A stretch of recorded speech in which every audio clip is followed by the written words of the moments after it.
नमस्कार, मी पल्लवी. आज तुमच्याकरिता मस्त अशी भन्नाट रेसिपी घेऊन आलेली आहे, म्हणजे डोसा. सर्वांच्या आवडीचा हा डोसा. लहान मोठे सर्व आवडीने खातील. चवीला पण खूप छान चवदार होतो आणि त्याचबरोबर हा कडधान्यांपासून बनवलेला डोसा आहे. पौष्टिक आहे, हेल्दी आहे. न खाणारे मुलंसुद्धा डब्याला जरी दिला तुम्ही हा डोसा, तर डब्बा फिनिश करून येतील, एवढा टेस्टी आहे. तर चला झटपट 10 ते 15 मिनिटामध्ये ही रेसिपी तयार होती. त्यामुळे व्हिडिओ न स्किप करता नक्की शेवटपर्यंत पहा, म्हणजे रेसिपी तुमच्या लक्षात येईल. तर कसा बनवायचा आहे अगदी सविस्तर माहिती मी या व्हिडिओमध्ये दिलेली आहे. न चुकता तुम्ही हा डोसा बनवू शकता, अगदी परफेक्ट. तर त्यासाठी लागणारं साहित्य आपण पाहूयात. तर चला आता व्हिडिओला सुरुवात करूया जास्त वेळ न घेता. तर इथे एक पातेलं घ्यायचे आणि त्यामध्ये घालणार आहे मी 1 कप तांदूळ. तुमच्याकडे जे तांदूळ असतील ते घ्या. मी हे बारीकवाले तांदूळ घेतलेले आहेत, माझ्याकडे हेच होते. रॅशनचे घेतले तर अगदी चांगलं. त्यानंतर अर्धा कपापेक्षा थोडीशी कमी आहे ही उडदाची डाळ. तर त्याच कपाने अर्धा कप मूग घेतलेले आहेत. मूग नसतील तुमच्याकडे तर त्याच्याऐवजी तुम्ही मूग डाळ पण घेऊ शकता. तर अर्धा कपापेक्षा अर्धा कप चना डाळ घेतलेली आहे. तुमच्याकडे चना डाळ नसेल, हरभरे असतील तर तुम्ही अख्खे हरभरे पण घालू शकता. चला आता हे 5 साहित्य झाले. त्यानंतर आता डोसा परफेक्ट व्हावा, न चुकता न मोडता, त्यासाठी साबुदाणा खूप आवश्यक आहे. तर आता हे चारही जिन्नस मी अगोदर धुवून घेतलेत. तर आता चारही जिन्नस मी अगोदर धुवून घेतलेले आहेत. आता त्यामध्ये घातलंय मी शाबू. तर शाबू ही 1 पाण्यानं धुवून घ्यायचा आहे. तर शाबू खूप महत्त्वाचा आहे. शाबू विना हे डोसा तयार होऊ शकत नाही. बाकीचं एखादं स्किप केलं तुम्ही, एखादी डाळ वगैरे, तरीही चालेल, पण शाबू आणि तांदूळ हे कंपल्सरी आहेत.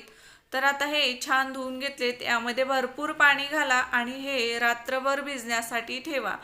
रात्रभर भिजलं की सकाळी याचं बॅटर बनवून लागलीच तुम्ही डोसे बनवू शकता.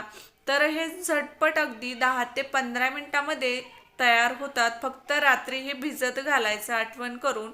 तर आता आपल्याला हे रात्रभर भिजल्यानंतर पाहायचे खूप छान फुललेलं असेल. तर पाहू शकता मस्त असा टम शाबू झालेला आहे. तर थोडासा फेस आलाय कारण रात्रभर भिजत ठेवलं होतं त्यामुळे. तर हे पा मस्त फुलून आलेलं आहे. आता यामधलं जे पाणी आहे ते पाणी आपल्याला घ्यायचं नाही. तुम्हाला जर वापरायचं असेल तर वापरू शकता, कारण धुतलेलेच आहेत आपण अगोदरच कडधान्ये, त्यामुळे. पण मी घेत नाही शक्यतो, कारण हे पाणी वापरलं तर दिवसभर बॅटर टिकू शकत नाही, खराब होईल, कारण रात्रभर त्याच पाण्यात भिजलेलं होतं. वेगळं पाणी टाकलं तर बॅटर थोडं जास्त वेळ टिकतं. तर आता हे छान बारीक दळून घ्यायचं आहे आणि आपल्याला यामध्ये मिरची, तिखट सर्व घालायचं आहे. पण मी एक भांडं असंच फिरवून घेतलंय. तर जास्त पातळ नाही, घट्ट नाही, आपण जसं एरवीच्या डोशांसाठी बॅटर बनवतो त्याच प्रकारे. तर आता आपण यामध्ये चव येण्यासाठी, म्हणजे डोशाला तांदळाचा डोसा जसा चवदार होतो तसा हा सिंपल डोसा चवदार होत नाही, म्हणून त्यामध्ये घालायची कोथिंबीर, थोडासा कढीपत्ता, हिरवी मिरची. तुम्हाला घालायचा असेल तर इथे कांदा लसूण पण घालू शकता. त्यानंतर चवीपुरतं मीठ घालायचे आणि आता यामध्ये पाणी घालायचे आणि याला पण बारीक छान दळून घ्यायचे. तुम्ही एकत्रच सर्व मिक्स करून दळून घेतलं तरीही चालतं, पण म्हटलं चला एक भांडं फिरवून घेऊ, मागच्या भांड्यात घातलं. दोन्हीही सोपी पद्धत आहे. तर आता हे पा मस्त असं घट्ट पण नाही आणि पातळ पण नाही, परफेक्ट बॅटर तयार झालेला आहे. आता लागलीच तुम्ही डोसे बनवू शकता. डोसे बनवायच्या अगोदर मी इथे चटणी बनवून घेणार आहे. अगदी झटपट रेसिपी पहा. चटणीची पण रेसिपी शेअर केली आहे मी तुमच्याबरोबर. मी तुम्हाला अगोदर सांगितलं नाही स्टार्टिंगला व्हिडिओमध्ये, पण थंबनेल वगैरे मध्ये मी कुठेही त्याचा उल्लेख केलेला नाही. पण चटणी अगदी झटपट तयार करायची. चला खोबरं घातलंय.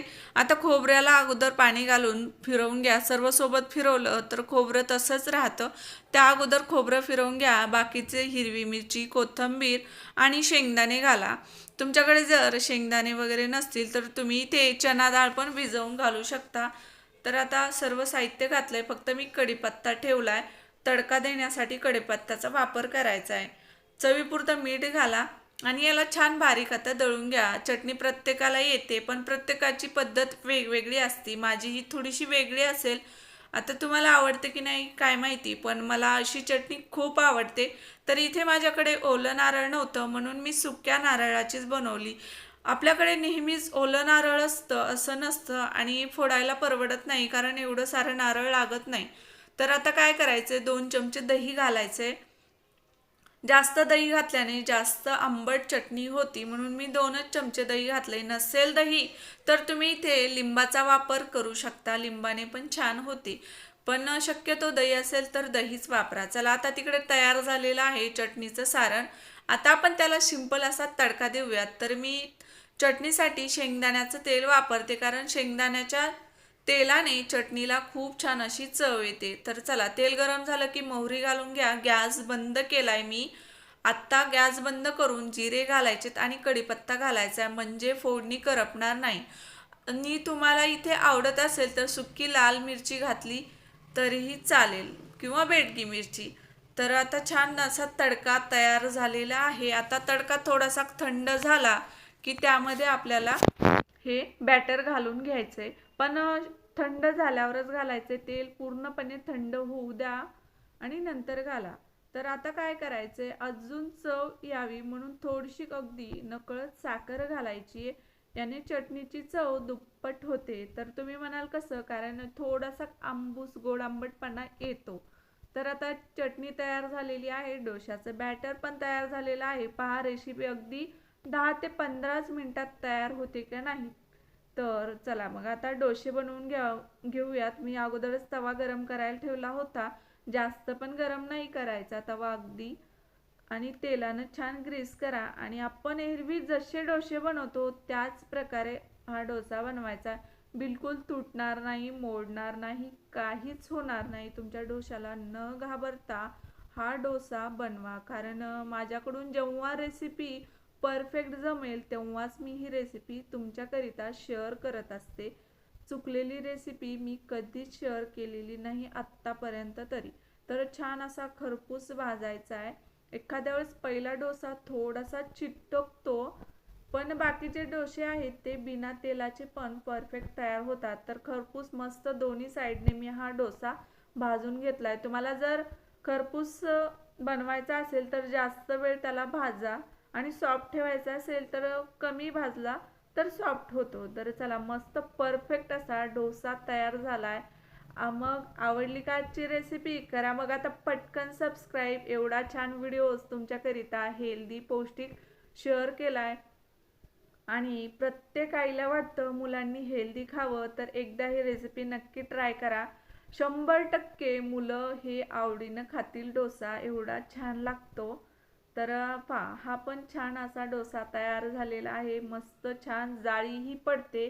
जसं आपण एरवी डाळ तांदळाचा डोसा बनवतो त्याच प्रकारे, पण तो डोसा एवढा पौष्टिक नसतो. हा खूप पौष्टिक आहे कारण आपण यामध्ये मुग घातले, चना डाळ, बरंच काही घालता येतं. तुम्हाला यामध्ये मेथी दाणे घालायचे असतील तर मेथी दाणे पण घाला.